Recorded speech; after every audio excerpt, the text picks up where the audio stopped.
Oklahoma Gardening is a production of the Oklahoma Cooperative Extension Service as part of the land grant mission of the Division of Agricultural Sciences and Natural Resources at Oklahoma State University, dedicated to improving the quality of life of the citizens of Oklahoma through research-based information. Southwood Landscape and Garden Center, Tulsa's source for great gardens, southwoodgardencenter.com, and the Oklahoma Department of Agriculture, Food, and Forestry, helping to keep Oklahoma green and growing. Welcome to Oklahoma Gardening. On today's show, host Casey Hinches plants some spent potted mums that we purchased for fall decor. Casey explores some microclimates. We tackle cleanup chores throughout the garden and scrub down our bird feeders to get them ready for another season.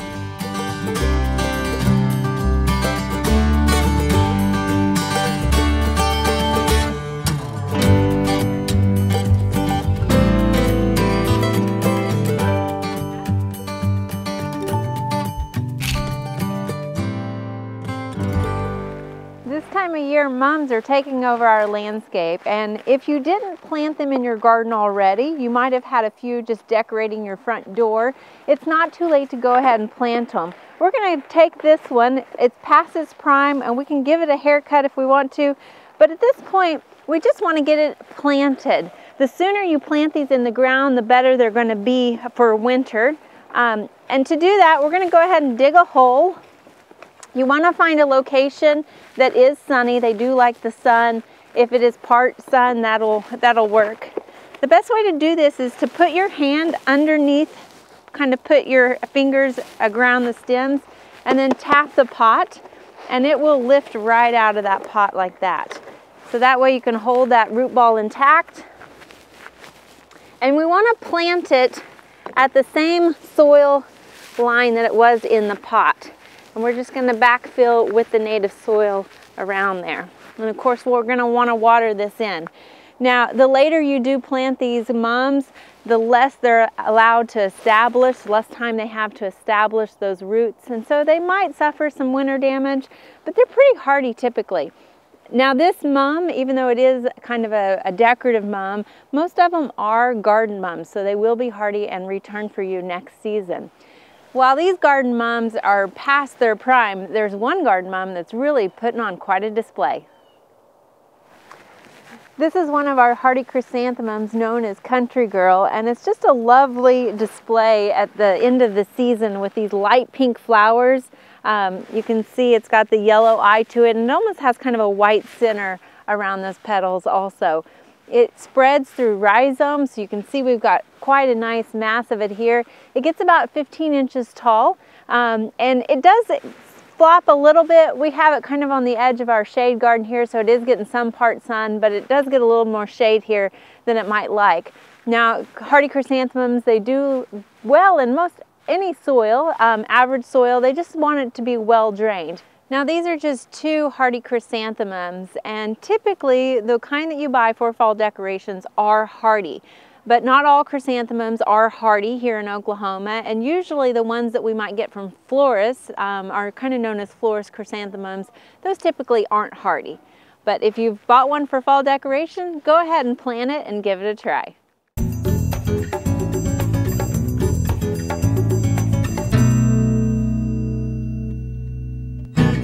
As gardeners, we're often pushing the envelope of what we can grow in our landscape. We might go to the nursery and find a plant and not know the ideal location that we will have to plant it, but we go ahead and purchase it in hopes that we'll be able to grow it. We often talk about microclimates, and microclimates will allow us that little bit of variable location to maybe push that envelope a little bit further. Here on the north side of our cottage, we've got a little bit of a microclimate. We've got a cool, shadier location that tends to stay a bit more humid. So in this spot, we're able to grow a few more shade plants that we might not be able to grow in another part of our garden. Here we've got some ginger and some heuchera, and then also our Japanese maple that does not do well in our Oklahoma sun. Now, microclimates are kind of identified as an area that is smaller, but they're often influenced by either a building or a wall, and they affect the humidity and also the temperature and the sunlight in those areas. Now here, this is a cooler, shadier location. Now the reverse is true on the other side of the building. You might also be able to identify a location that tends to dry out in your garden, one that you have to water more often, and sometimes that's influenced by the soil as well. On the south side of our facility here, I wanted to point out something, and this is a tropical called Orange Bells Tacoma.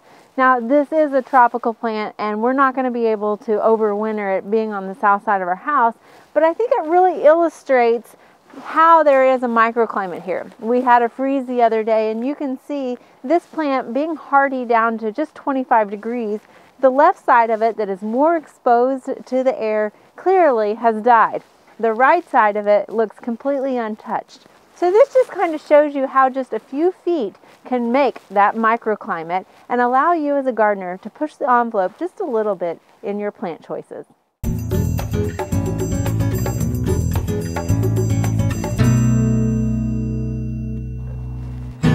We've had our first freeze and the garden's starting to look a little dead around here, but now's the time we need to start cleaning out the garden. And a lot of times we're confused about what needs to be cleaned out and what needs to stay. So we're going to first start with our annuals. All of our annuals and tropical plants need to come out of the garden. We're here amongst our elevated beds where we've got our vegetable garden, and we're going to go ahead and remove our trellis that we put in here.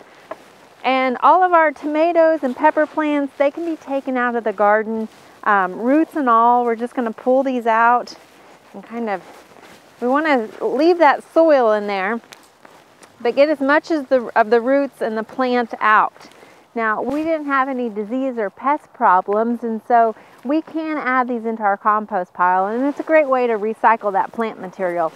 If you did have any pests or diseases, you want to make sure not to add those plant materials into the compost because that could just allow those pests to overwinter. So again, here we have some basil. It's got a nice root system on it. So we're going to work this up out of the ground.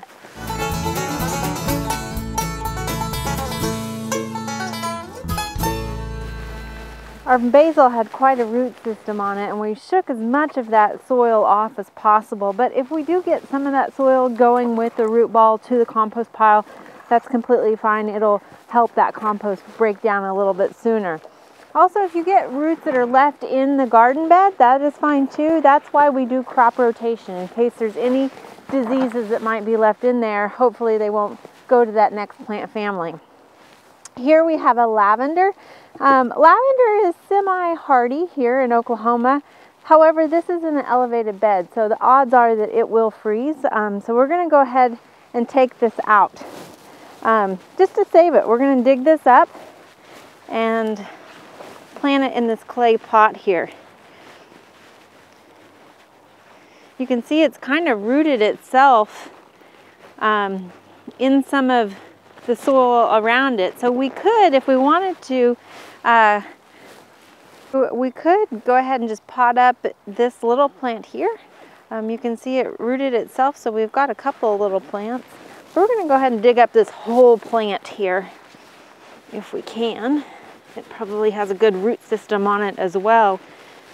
We had some nice garden soil for it to grow in. Give it a little bit of a tug. Again, break some of that soil off. We don't need to take all of that with us into the pot. So we've got it dug up, and we're going to go ahead and put it in this clay pot. Got a little too much soil in here. We're going to plant that back in there. Put some of that soil back around it. And we'll be able to take this in and enjoy it a little bit longer than what it would have survived outside. And I know it looks a little bit ragged, but we can just give that a haircut and it'll look as good as new. Now our chives in our vegetable garden, they are perennial. So we're going to go ahead and leave these. They still look good. We can get a little bit more of a harvest out of them. And what we'll do is just go ahead and cut these back a couple of inches. And we can cook with this, and this will just kind of clean it up for the winter time, but it will grow back for us next spring. Now over in our quad garden, we've got a few more annuals we need to remove. I know it doesn't look like much now, but just a week or two ago, this woolly morning glory was in its prime. It is a tropical vine, and late in the season has purple flowers on it. But really why we grew it was for this lovely large foliage. It's got a velvety look to it. But as you can see, we've had our first freeze, and it really took a hit because it is a tropical vine. So another thing that you want to remove out of your garden or any tropical vines that you might have, we want to go ahead and clean it out of the structure that it's been growing on. And so we're just going to go ahead and start chopping this up to remove it. It's going to take quite a bit of pulling on all of this stuff because it's been growing all season. This vine, it might be hard to believe, but this is just 3 little 4-inch plants that we planted early in spring, and this is how much it's grown. So it's probably a good thing that it is tropical. We have one more annual in the morning glory family that I bet you probably have in your landscape that we need to clean out also. Regular potatoes are in the Solanaceae family, but sweet potatoes are actually in a different plant family. They are in the morning glory family. If your sweet potato is looking like this after a freeze, you can see that they tend to just wilt anytime they're exposed to cold temperatures. It's time to go ahead and remove those from the garden. We do treat ornamental sweet potatoes as an annual, so we're just going to go through here and cut out this vine. Again, this is great material to add to your compost pile, assuming you haven't had any diseases or insects on that plant material.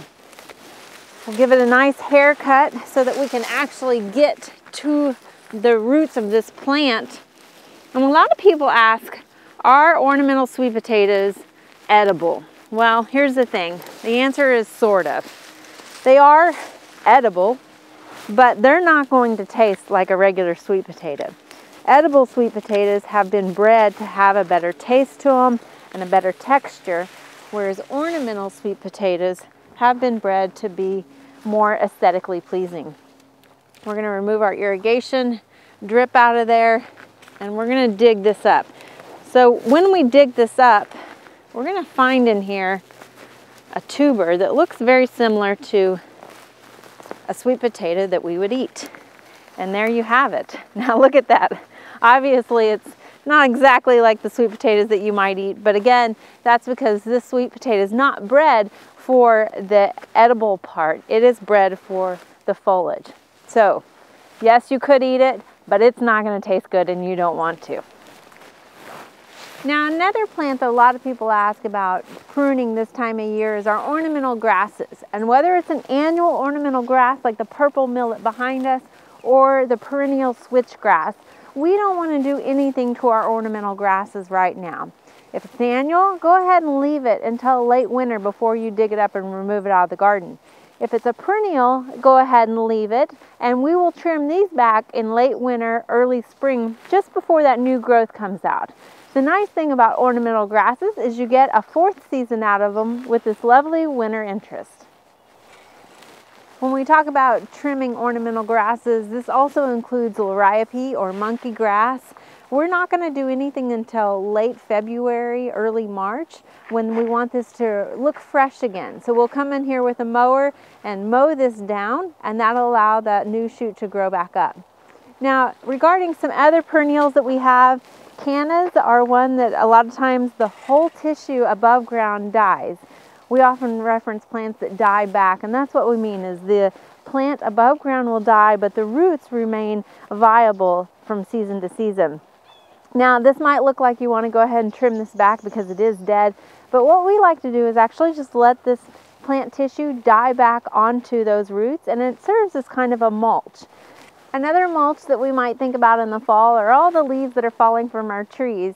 And if they're scattered about in your perennial bed, there's not really a need to rake them. There are a couple areas that you do want to rake the leaves, and that's on any paths or DG areas that you might have. That's just because it'll look cleaner to go ahead and rake these areas up. Leaves that congregate in an area can be a fire hazard and also just a nuisance as they try to sneak into your house or into your garage. So we're going to go ahead and clean these up that are on our paths, Another area that you might want to think about raking up your leaves is on your dry creek beds. Again, you want to just clean those up. Another area you want to make sure that you do rake up the leaves is on your cool season lawn or your fescue lawn. And that's because this grass is still actively growing, and we want to make sure that we allow it to receive as much light as it can in the winter time. Now you can do this either by raking those leaves up, or you can take your mower and bag the leaves up with your mower. Now we often think about leaves from trees, but there's other plants that drop their leaves as well.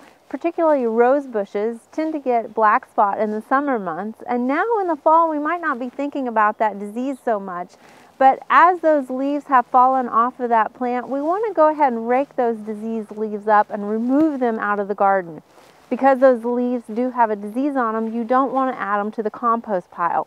But by removing them now, that's going to prevent that disease from spreading on the new growth next spring.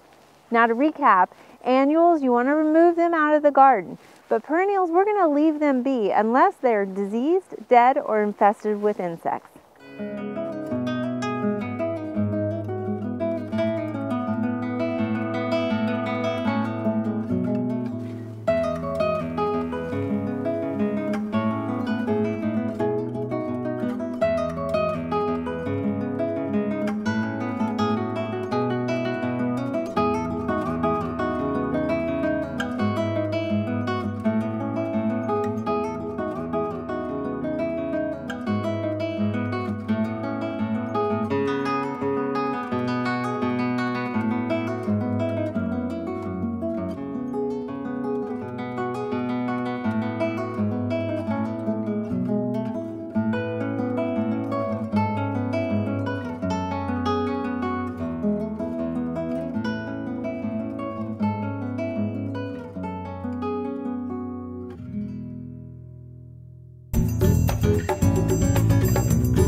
A lot of times we get distracted with our plants in the summertime and start thinking about the birds come wintertime.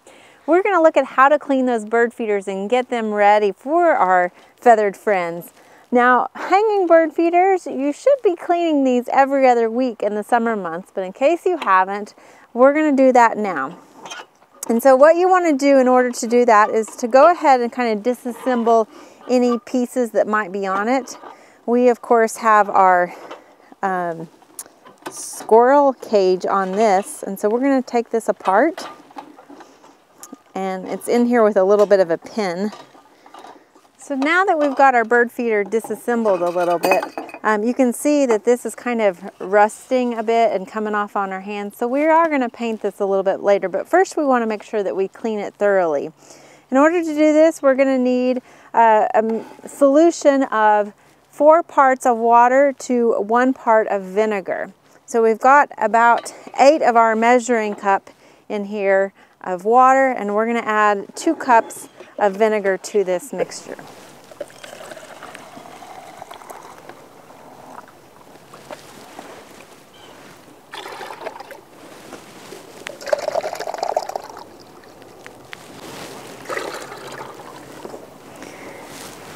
Now that we've got our mixture made, we're going to use this mixture to really scrub and clean any of this. And this is just a bottle brush. You can find these at your local store. And scrub off all of that old bird seed that might be on there, any bird droppings that might be on there. We just want to make sure that we get it all clean. And we are going to actually let this soak for a while. So if it's not coming off right away, after it soaks, it should be removed pretty easily. On this, we want to make sure to remove our peg out of there so we can get our bottle brush in there. So we're going to remove that peg and then just sink this whole thing down in there. And again, using your bottle brush to scrub the outside of it pretty thoroughly, especially around where the birds eat and also the posts that they roost on. Depending on which sort of bottle brush you get, sometimes they come with a little small one, and so those work well to get in and around those smaller spaces.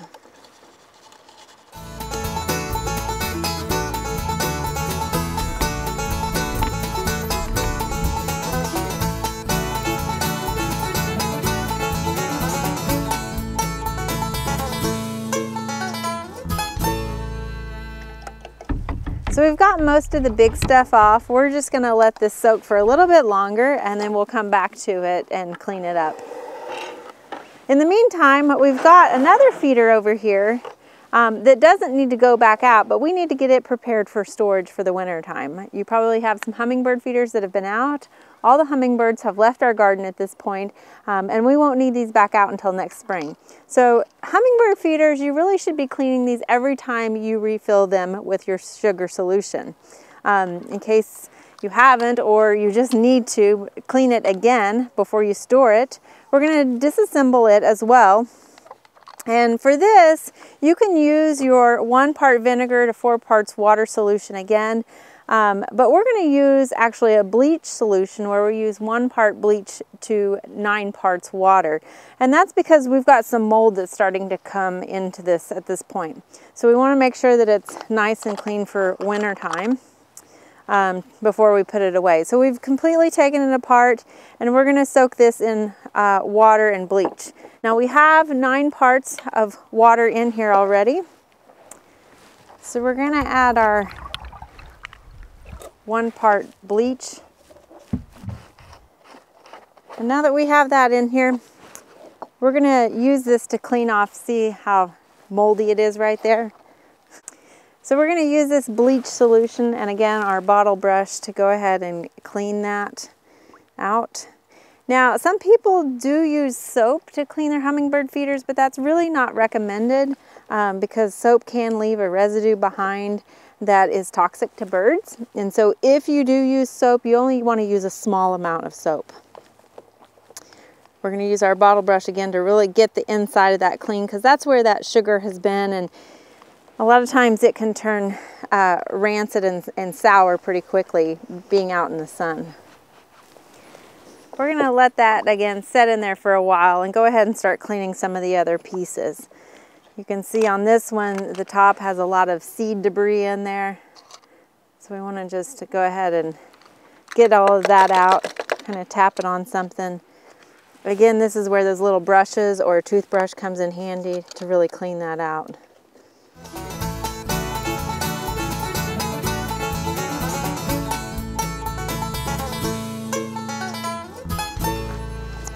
All right, so it's looking pretty good. Again, we'll just let that soak. So this is the reservoir that holds our nectar, and a lot of times this is what gets really gunky, and usually they will pop apart. We can take the top of ours off here, and look at that. You can see all of that and ants in there because of course ants like sugar. So we're just going to dump this over to the side and set this in here.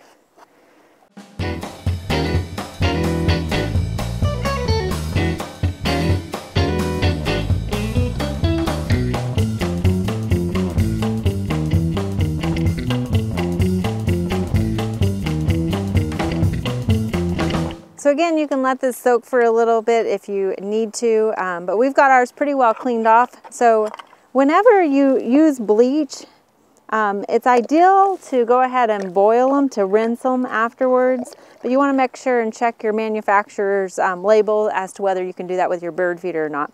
If you can't, you just want to make sure to rinse it thoroughly. So that's what we're going to do with our stuff here.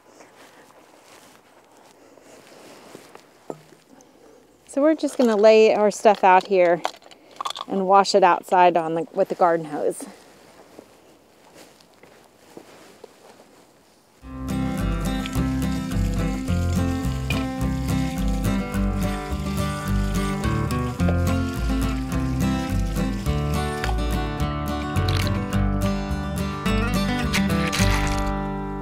So now that we've got these rinsed off, we're just going to go ahead and lay these out and make sure that they dry thoroughly, and then we'll reassemble them and go ahead and put them up for winter storage.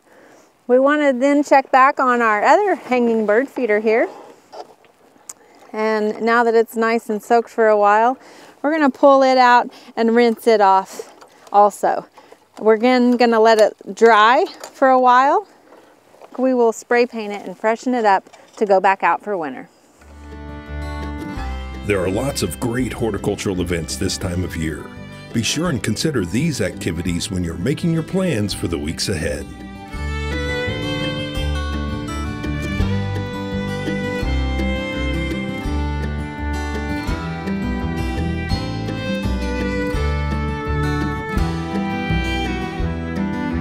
Next week, we explore the beauty of fall by looking at plants with colorful fruits and plants with colorful foliage. We get a handle on our tool organization, and Barbara Brown prepares a tasty treat. So join us then for more TV You'll Grow to Love.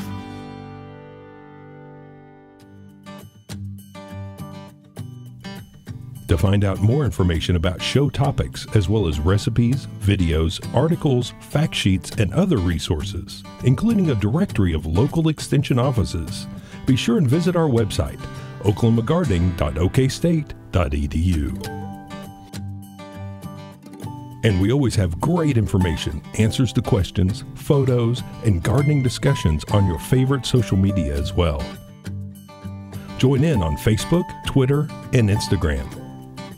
You can find this entire show and other recent shows, as well as individual segments on our Oklahoma Gardening YouTube channel.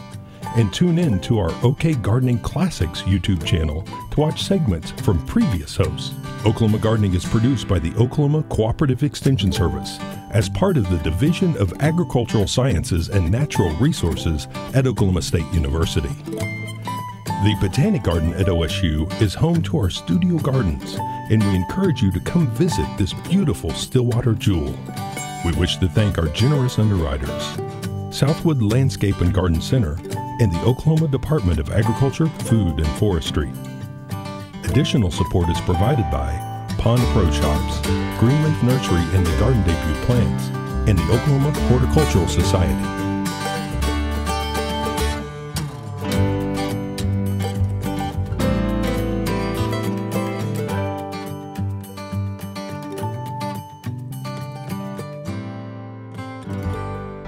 We hope you enjoyed this video. It's part of our Oklahoma Gardening YouTube channel. You can also find even more videos on our OK Gardening Classics YouTube channel. And join us on social media for great gardening tips, photos, and discussion.